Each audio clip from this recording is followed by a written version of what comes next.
Je voudrais vous remercier pour votre invitation à me recevoir dans les différentes régions de la zone Ouest Zadi. Et c'est avec plaisir que je prends l'engagement avec vous ce jour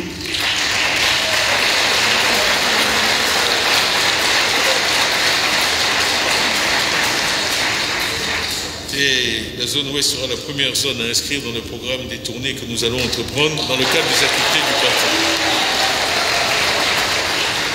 La vie est pleine de symboles. Je l'ai dit au ministre Djedje, il m'a dit, mais en 85, j'avais demandé au président Houphouët-Boigny de m'aider à faire un tour de toute la Côte d'Ivoire. Et il m'avait fait un itinéraire et il m'a dit, tu commences à l'ouest.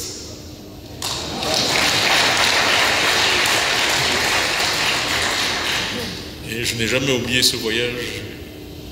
Beaucoup de souvenirs, très bons souvenirs. Et donc, c'est l'histoire qui se répète ici, fidèle à la mémoire du président Houphouët. Et vous savez que dans son cœur, l'Ouest a toujours occupé une place très particulière. Et il a passé une grande partie de sa vie à l'Ouest lui-même et il était toujours très attaché à nos populations de l'Ouest et à l'Ouest du pays. Alors, nous avons un certain nombre de défis. Je ne vais pas m'appesantir là-dessus, mais on les connaît tous. La cherté de la vie qui pèse sur tous les ménages aujourd'hui en Côte d'Ivoire, le chômage des jeunes. On parle de peut-être 4 millions de jeunes qui sont au chômage et ça, c'est une bombe à retardement. On a parlé de l'immigration, de l'orpaillage qui sont réels, mais je veux m'arrêter sur les élections pendant un moment parce que je m'aperçois que le message que j'ai là-dessus n'est pas toujours... enfin, les gens ne sont pas toujours conscients de ça. Et il faut qu'on parle un peu de chiffres. Nous sommes à peu près 30 millions en Côte d'Ivoire.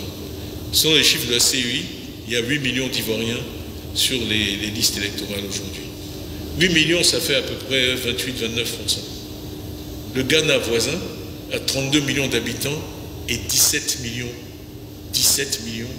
sur sa liste électorale. 53%. J'ai regardé le Sénégal qui est dans l'actualité actuellement. 7 millions d'inscrits pour 16 millions d'habitants. C'est une anomalie. Une vraie anomalie qui explique beaucoup des problèmes de notre démocratie qui est si peu d'Ivoiriens inscrits sur les listes électorales. Et tant que ce problème n'aura pas été surmonté, les résultats des élections auront un problème de crédibilité. On peut faire un calcul simple. Si vous dites que vous prenez 8 millions, vous mettez 50% de participation, avec 4 millions, la majorité est donc à 2 millions, 2 millions 100. Ça veut dire qu'avec 2 millions 100, on peut diriger un pays de 30 millions d'habitants. Ce n'est pas démocratique. Donc j'ai demandé à des experts internationaux quelle est la norme. On me dit qu'un pays doit avoir au moins 40%. 40% pour que les élections vraiment soient représentatives de l'ensemble de la population, ce qui fait 12 millions. Donc on est très très loin de ce chiffre-là aujourd'hui. Donc évidemment, il y a des choses à faire sur les 8 millions. Et j'accepte tous les messages sur la CEI, sur le découpage électoral, sur l'audit des listes, mais on travaille sur une partie du problème. Le vrai fond du problème, c'est qu'on est à 8 alors qu'on devrait être au moins à 12. Et si on pouvait faire passer ce chiffre-là au niveau où il devrait être, je vous assure que la dynamique électorale serait très différente. J'ai regardé les chiffres du 2 septembre sur Abidjan, il y a 2 millions et des poussières d'inscrits à Abidjan.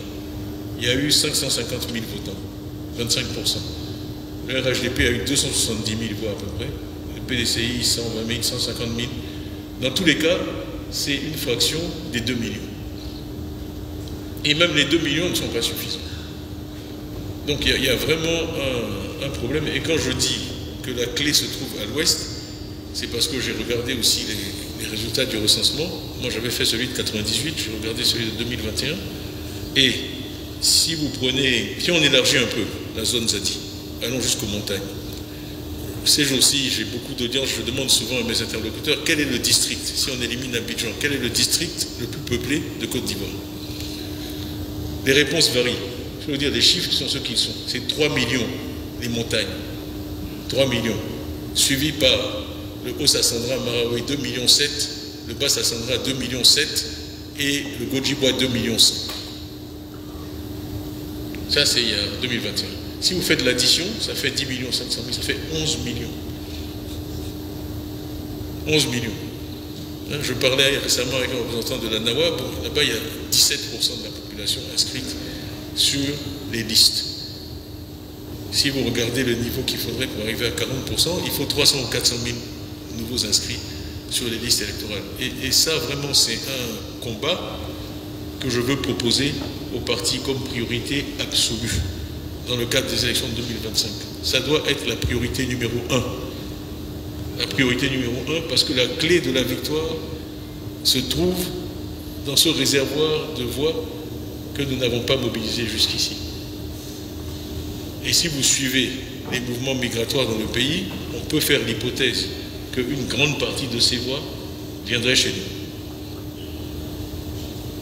Donc, ce que je voudrais proposer, c'est que il y aura des changements qui vont être annoncés, des nouvelles structures. Mais dans tous les cas, c'est qu'on ait vraiment une machine, un appareil, au niveau de chaque district, focalisé sur cette question, avec des objectifs chiffrés et des moyens pour, d'ici à 2025, changer de façon matérielle et significative cette situation.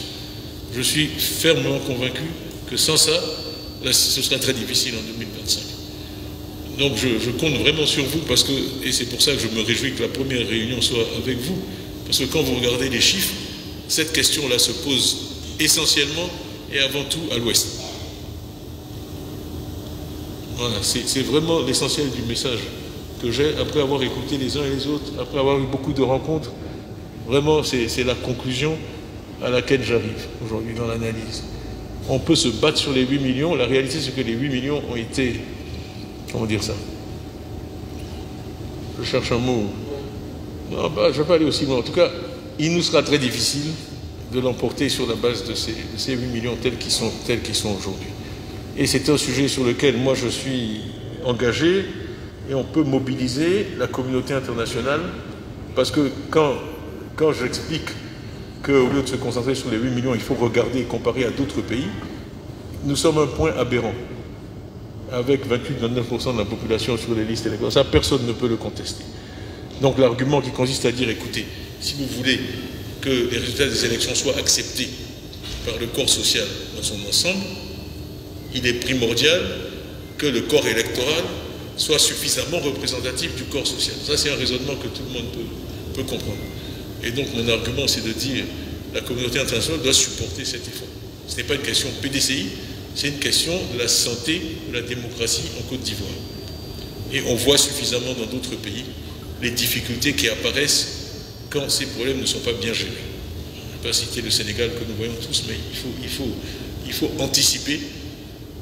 Tout le monde a vu ce qui s'est passé dans le passé, et je crois que la solution, on l'a.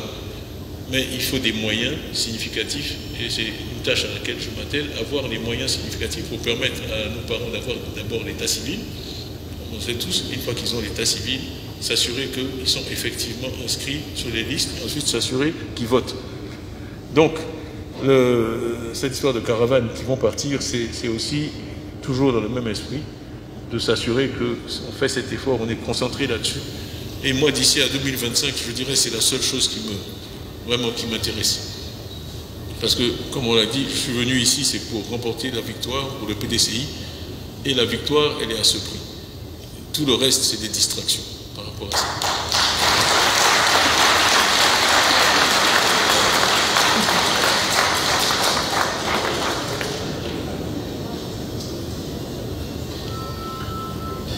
C'est une élection, la chance que nous avons, c'est que c'est une élection présidentielle. L'élection présidentielle, c'est, comme disent les anglo-saxons, one man, one vote, une personne, une voix. Le professeur agrégé d'Abidjan ou le paysan dans son campement ont le même poids. C'est une course aux voix. Il n'y a rien d'autre, c'est une course aux voix. Il faut se concentrer sur l'objectif et ne pas perdre de vue l'objectif et ne faire que ça. Et donc, on arrive à faire cette opération avec succès à l'ouest du pays, et que derrière on continue à maintenir notre présence effectivement au centre, et puis qu'on améliore la performance au nord, ce que je suis convaincu on peut faire, depuis le Denguélé jusqu'à Bouna, là-bas, le Zanzan, je pense que franchement on sera en très bonne position pour, avec toutes les chances de victoire en 2025.